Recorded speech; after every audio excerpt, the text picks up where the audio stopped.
وَلِتَصْغَىٰ إِلَيْهِ أَفْئِدَةُ الَّذِينَ لَا يُؤْمِنُونَ بِالْآخِرَةِ وَلِيَرْضَوْهُ وَلِيَقْتَرِفُوا مَا هُمْ مُقْتَرِفُونَ،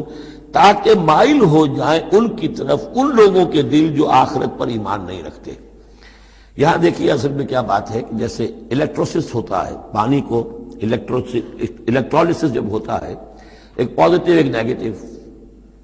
اب وہ جو آئنز ہیں وہ ادھر ادھر ہو جائیں گے۔ تو اللہ تعالیٰ نے حق و باطل کی کشاکش رکھی ہے، اس کشاکش کا نتیجہ کیا ہے؟ آئونائزیشن ہو جائے گی، حق اور باطل کا جو ہے، حق والے ادھر کو جمع ہو جائیں گے، باطل والے ادھر جمع ہو جائیں گے۔ اور اس کے لیے جو ہے یہ اس معاشرے کے اندر، انسانی معاشرے کے اندر یہ تقسیم، یہ تمییز، جیسے کہ ہم سورہ آل عمران میں پڑھ چکے ہیں، حتی یمیز الخبیث من الطیب،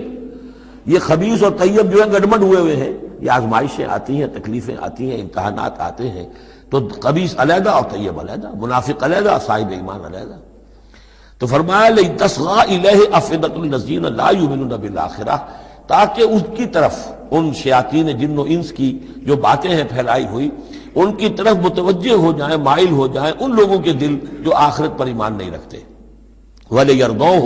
اور تاکہ وہ اس کو پسند بھی کریں، اور پھر وہ جو بھی اپنے برے اعمال کا جو انبار جمع کرنا چاہتے ہیں جمع کر لیں، وَلِيَقْتَرِفُوا مَا هُمْ مُقْتَرِفُونَ،